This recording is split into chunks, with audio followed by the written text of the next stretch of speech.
നമ്മൾ ഇത്ര മാന്തിയിട്ടും വരുമെന്നൊന്നും അറിയത്തില്ല. നമുക്കൊന്ന് വലിച്ചു നോക്കാം. അനക്കമില്ല.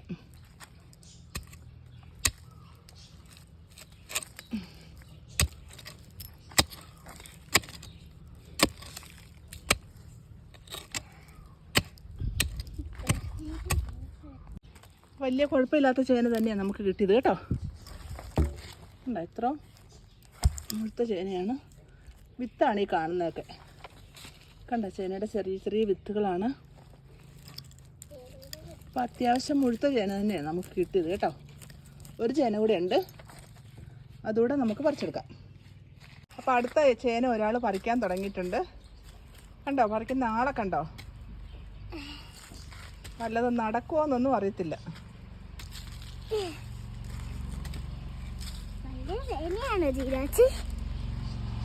പറിച്ചോ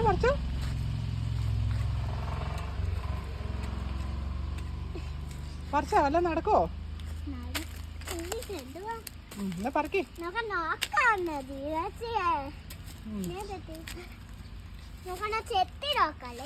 ചെത്തിയല്ല, അത് പറിച്ചെടുക്കണം. ഈ കൈ കൊണ്ടാണോ? അപ്പൊ ഞാനിനി പറിക്കട്ടെ. അപ്പോൾ ചെറിയ തൂമ്പ കൈമാറിയേക്കുന്നു. അപ്പം ഞാനിനി പറിക്കാൻ തുടങ്ങട്ടെ. അടുത്ത ആൾ വിഷമിച്ചു. അപ്പം നമുക്കിതൊന്ന് നോക്കാം. അടുത്ത ഒന്ന് നോക്കാം.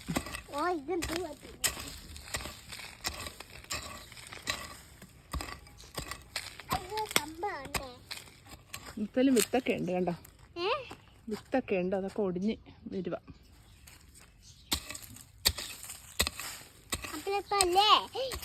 ഈ സാധനം പറിക്കാൻ വേണ്ടിയിട്ട് ഇതെന്തോ നമുക്കില്ലേ, നമുക്ക് പറിച്ചിട്ട് നോക്കട്ടെ കുഞ്ഞെ.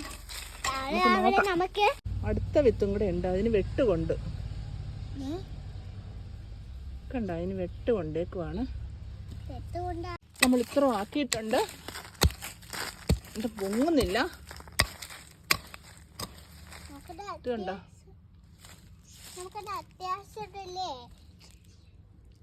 ഇത്ര നമുക്ക് പൊക്കി നോക്കാം. ചെറുതായിട്ട് അനങ്ങുന്നുണ്ട്. വെട്ട് കണ്ടിട്ടുണ്ടെങ്കിൽ പിന്നെ പാടാണ്. അതാണ്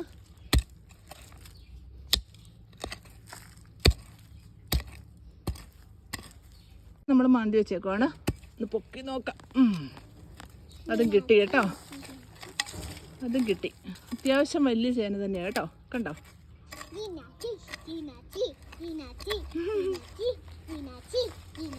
പറിച്ചെടുത്തതിനാണോ കുഞ്ഞെ? പറിച്ചെടുത്തതിനാണോ ജീനാച്ചി എന്ന് പറയുന്നേ? പറിച്ചെടുത്തതിനാണോ? അപ്പൊ കുഞ്ഞെന്നാ പറിക്കാഞ്ഞേ?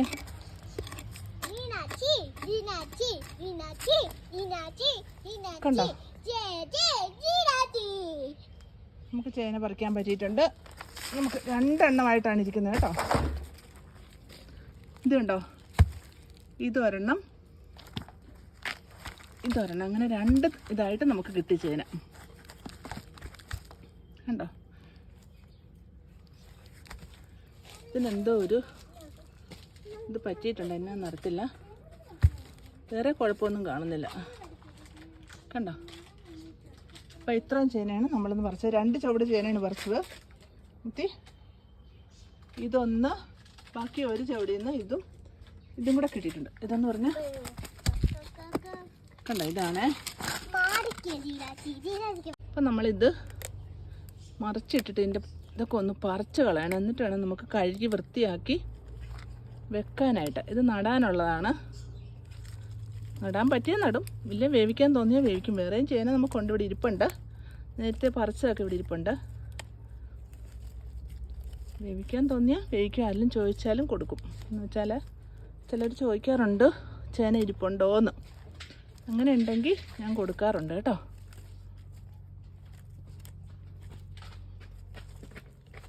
ഇത്ര മതി നമുക്ക്. അപ്പോൾ ഇതിൻ്റെയും കൂടെ ഇങ്ങനെ കളഞ്ഞെടുക്കണം. 2 ചേനയാണോ? 2 3 ചേന കിട്ടി. 2 കുഴിയിൽ നിന്ന് 3 ചേന.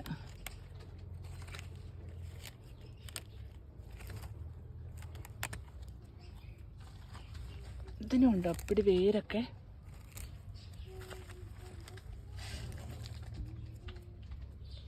വേരെല്ലാം ഒന്ന് നമുക്കൊന്ന് കളഞ്ഞെടുക്കാം. അപ്പം നമ്മൾ ചേനയൊക്കെ വൃത്തിയാക്കി എടുത്തിട്ടുണ്ട്. കണ്ടോ, ഇത്രയും വൃത്തിയാക്കി എടുത്തു. ഇതാണ് നമ്മുടെ അവസാനത്തെ ചേന കൃഷിയാണ് നമ്മളിത് പറിച്ചേക്കുന്നത്. ഇനി നമുക്ക് ചേന പറിക്കാൻ ചെറിയ 2-3 കുഞ്ഞു മണുക്ക ചേനകളേ ഉള്ളൂ. അതൊന്നും പറിക്കുന്നത് കാണിക്കുന്നില്ല. അപ്പോൾ ഇതാണ് നമ്മുടെ അവസാനത്തെ ഈ വർഷത്തെ ചേന പറി.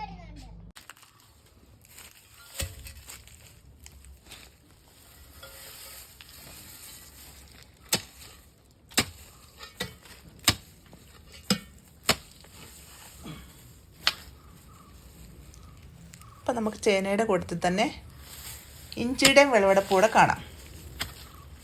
ഇഞ്ചിയും തീരുമായിട്ട് ഇനി നമുക്ക് പറിക്കാനായിട്ട് ഇഞ്ചിയോ ചേനയോ അങ്ങനെയുള്ള സാധനമൊന്നുമില്ല. നമുക്കിനി ഇതിവിടെ പറിച്ച് ഈ വർഷത്തെ ഇത് നിർത്തുവാണ്. നമ്മൾ കുറച്ച് ഭാഗത്ത് ഒരു ചെറിയൊരു തടമെടുത്ത് കുഴിച്ച് വെച്ചിരുന്ന ഇഞ്ചിയാണ് കേട്ടോ. നമുക്ക് ആവശ്യത്തിന് ഇഞ്ചി കിട്ടിയിട്ടുണ്ട്. കുഴിച്ച് വെക്കാനുള്ളതും കൂടെ കിട്ടിയിട്ടുണ്ട്. അടുത്ത വർഷത്തിന് കുഴിച്ച് വെക്കാനുള്ളതും കൂടെ നമുക്ക് കിട്ടിയിട്ടുണ്ട്. ചെറിയൊരു തടം എന്ന് വെച്ചാൽ നമ്മൾ ഇവിടെ കറി വെക്കാനായിട്ട് മേടിച്ച്, നമുക്ക് നടാനുള്ള ഇഞ്ചി ഈ വർഷം ഇല്ലായിരുന്നു. അപ്പോൾ കറി വെക്കാനായിട്ട് മേടിച്ച ഇഞ്ചി ഇവിടെ കിടന്നതാണ്. അപ്പോൾ അതെടുത്ത് ഞാൻ ഓർത്തൊന്നേ കുഴിച്ച് വെച്ചേക്കാമെന്ന് ഓർത്താണ് ഇവിടെ മുഴുവൻ ഇഞ്ചി ഞാൻ ഇതുപോലെ ഒരു ചെറിയ തടത്തിൽ കുഴിച്ച് വെച്ചത്. ഇത് പറിച്ച് കഴിയുമ്പോൾ നിങ്ങളെ കാണിച്ചു തരാം കേട്ടോ എന്തോരം ഉണ്ടെന്ന്. നിങ്ങളും കൂടെ കണ്ടു നോക്കും. നിങ്ങൾക്ക് ആർക്കായാലും ഇങ്ങനെയൊക്കെ നടക്കാവുന്നേ ഉള്ളൂ. കാര്യം ഒരു ചെറിയ ഇഞ്ചി ആയാലും ഒരു ചെറിയ കവറെടുത്ത് അതിനകത്ത് കുഴിച്ച് വെച്ചാൽ നമുക്ക് വീട്ടിലെ ആവശ്യത്തിനുള്ള ഇഞ്ചി കിട്ടും. ചെറുതായിട്ട് ഒടിച്ചെടുത്ത് നമുക്ക് കറി വെക്കാം. അത് തീരാറാകുമ്പോൾ അടുത്തൊരു ഇഞ്ചി അതിന് മുന്നേ കുഴിച്ച് വെച്ചാൽ സ്ഥിരമായിട്ട് നമുക്ക് ഇഞ്ചി മേടിക്കാതെ തന്നെ നമുക്ക് എടുക്കാൻ പറ്റും.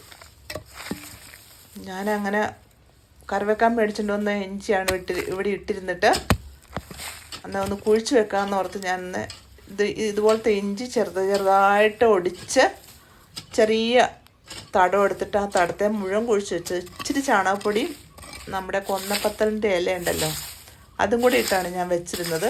പക്ഷെ അത് നന്നായിട്ട് കിളുത്ത് കയറി. ഞാനിപ്പോൾ ഇഞ്ചി മേടിക്കാറില്ല കേട്ടോ. ഒരു കവറിനകത്തും കൂടെ വെച്ചായിരുന്നു. കൂടാതെ കഴിഞ്ഞ വർഷം എവിടെയോ കിടന്ന ഇഞ്ചി കിളുത്തിട്ട് അതും കൂടെ പറിച്ചെടുത്ത് അങ്ങനെ കറി വെക്കാനൊക്കെ ആയിട്ട് ഇപ്പം അങ്ങനെയൊക്കെയാണ് കിട്ടിക്കൊണ്ടിരിക്കുന്നത്. കാശ് കൊടുത്ത് ഇഞ്ചി വാങ്ങിക്കാറില്ല. നമുക്കധികം സ്ഥലമില്ലെങ്കിലും കവറിനകത്തായാലും വെച്ച് ഇഞ്ചി നടാവുന്നേ ഉള്ളൂ കേട്ടോ. ഞാനൊരു കവറിനകത്ത് വെച്ച് ഇഞ്ചി ഒരു ഷോട്ട് ഇട്ടായിരുന്നു. ഒരു മൂട് ഇഞ്ചി വെച്ചതാണ്. ഒരു കവർ നിറച്ചെന്ന് പറഞ്ഞോട്ട് ഇഞ്ചി ഉണ്ടായിരുന്നു. ഇഞ്ചിയൊക്കെ നമുക്ക് അങ്ങനെ നിസ്സാരമായിട്ട് നട്ട് വളർത്താവുന്നേ ഉള്ളൂ.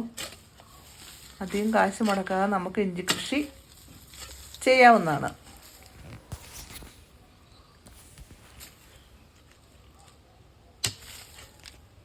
ഇതെല്ലാം ഒന്ന് നിങ്ങളെ കാണിക്കുന്നത് നിങ്ങൾക്കും കൂടെ ഒരു ഇതൊക്കെ കുഴിച്ച് വെക്കാനൊരു താല്പര്യമാകട്ടെ എന്നൊക്കെ ഓർത്താണ് ഈ കൃഷിയൊക്കെ ഒന്ന് കാണിച്ചുകൊണ്ടിരിക്കുന്നത്. വേറെ ഒന്നുമല്ല. ഇതൊക്കെ കാണുമ്പോൾ എനിക്കങ്ങനെ പണ്ടുണ്ടായിരുന്നു.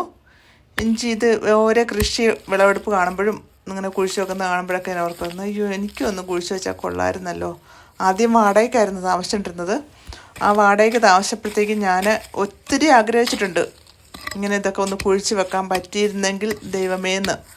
അന്ന് ഞാൻ എന്നിട്ട് കുഴിച്ച് വെച്ചു. കവർ മേടിച്ചിട്ട് കവറിനകത്ത് മണ്ണെടുത്ത് മണ്ണിനകത്ത് ഞാൻ സൈഡ് സ്ഥലമില്ലാഞ്ഞിട്ട് പോലും അപ്പുറമൊക്കെ വേറെ ആൾക്കാരുണ്ട്. എന്നിട്ട് പോലും ഒരു സൈഡ് കൊണ്ട് ഈ കവർ വെച്ചിട്ട് കവറിനകത്ത് ഞാൻ കുഴിച്ച് വെച്ച് ഉണ്ടാക്കിയിട്ടുണ്ട്. അങ്ങനെയൊക്കെ ഉണ്ടാക്കുമ്പോൾ മനസ്സിന് എന്ത് സന്തോഷമാണെന്നറിയാമോ നമുക്കത് കാണുമ്പോൾ, അത് കിട്ടുമ്പോഴത്തേക്ക് അതിൻ്റെ ഒരു സന്തോഷം അതിലൊരു പ്രത്യേകത തന്നെയാണ് കേട്ടോ. വേറൊന്നുമല്ല, ഒരു പ്രത്യേകതയാണ്.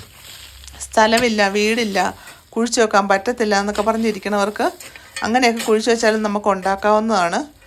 വാടകയ്ക്ക് ഞങ്ങൾ 10-14 വർഷം ഞങ്ങൾ വാടകയ്ക്ക് താമസിച്ചിട്ടാണ് ഇവിടെ വന്ന് സ്ഥലം മേടിച്ച് വീട് വെച്ചത്.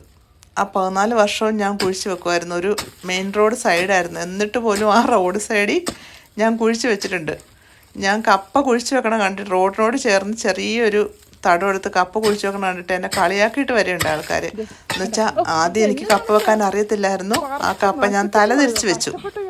തലതിരിച്ച് വെച്ചപ്പോഴത്തേക്ക് വഴിയെ പോകുന്നവർ നോക്കി ചിരിക്കണാണ്ടിട്ടാണ് എനിക്ക് മനസ്സിലായത്. അത് കഴിഞ്ഞ് ഞാൻ ചോദിച്ചപ്പോഴാണ് പറയുന്നത്, കപ്പ തലതിരിച്ച് വെച്ചേക്കുവാ, ഇങ്ങനെയല്ല കപ്പ വെക്കണ്ടെന്ന്. എന്നിട്ടും ഞാൻ എന്നെ അടുത്തു പറിച്ചില്ല. കപ്പ അങ്ങനെ തന്നെ വെച്ചു. പക്ഷേ തലതിരിച്ച് വെച്ചാലും തല നേരെ വെച്ചാലും കപ്പ എങ്ങനെ ഉണ്ടാകേണ്ടതെന്ന് വെച്ചാൽ കപ്പ തീരുമാനിച്ചിട്ടുണ്ട്. അതുകൊണ്ട് അതിൻ്റെ ചുവട്ടി കപ്പ ഉണ്ടായി കേട്ടോ, നന്നായിട്ട് കപ്പ ഉണ്ടായി. ആ കപ്പ പറിച്ച സമയത്ത് അപ്പുറത്തെ ചേട്ടന്മാർ വന്ന് നോക്കി നിന്ന്. കാര്യം ഞാൻ തലതിരിച്ച് വെച്ച കപ്പയാണ്, അവത്തി വല്ലതും ഉണ്ടാകുമെന്നറിയാനായിട്ട്. പക്ഷെ നന്നായിട്ട് കപ്പയുണ്ടായിരുന്നു, ഒരു 3-4 കിലോ കപ്പയുണ്ടായിരുന്നു. എനിക്ക് എന്നാ ഹാപ്പി ആയിരുന്നെന്നറിയാവോ. അതുപോലെ തന്നെ നമ്മുടെ കൈ കൊണ്ട് എന്തെങ്കിലും കുഴിച്ച് വെച്ച് ഉണ്ടായി കഴിഞ്ഞ് നമ്മളത് പറിക്കുമ്പോൾ നമുക്ക് മാത്രമല്ല, അത് പറിക്കാറാകുന്നതെന്ന് നോക്കി നമ്മളിരിക്കും. പറിക്കാറായോ എന്ന് ഓർത്ത് നമ്മളിരിക്കും. പറിച്ചു കഴിഞ്ഞാൽ അവത്തിലുണ്ടേലോ, അതൊരു പ്രത്യേക സന്തോഷമാണ്. ഇത് കണ്ടോ, ഒരു ചെറിയ കൊട്ട നിറച്ച് എനിക്ക് ഇഞ്ചി കിട്ടി. കറിവെക്കാൻ വാങ്ങിച്ച ഇഞ്ചിയാണെന്ന് ഓർക്കണം. കറിവെക്കാൻ വാങ്ങിച്ച ഇഞ്ചി ചെറിയൊരു തടം എടുത്ത് പോയി കുഴിച്ച് വെച്ചു. കണ്ടോ, ഇത്രയും ഇഞ്ചി എനിക്ക് കിട്ടിയിട്ടുണ്ട്. എല്ലാവർക്കും ഇത് ട്രൈ ചെയ്യാവുന്ന കേട്ടോ. ആർക്ക് വേണേലും നമുക്കിങ്ങനെ ട്രൈ ചെയ്യാം. അപ്പം എല്ലാവരും ചെറിയൊരു ഇഞ്ചി ആയാലും കുഴിച്ച് വെച്ച് ട്രൈ ചെയ്യണം കേട്ടോ, നോക്കണം. അപ്പോൾ ബായ്, അടുത്ത വീഡിയോ ആയിട്ട് കാണുമ്പോൾ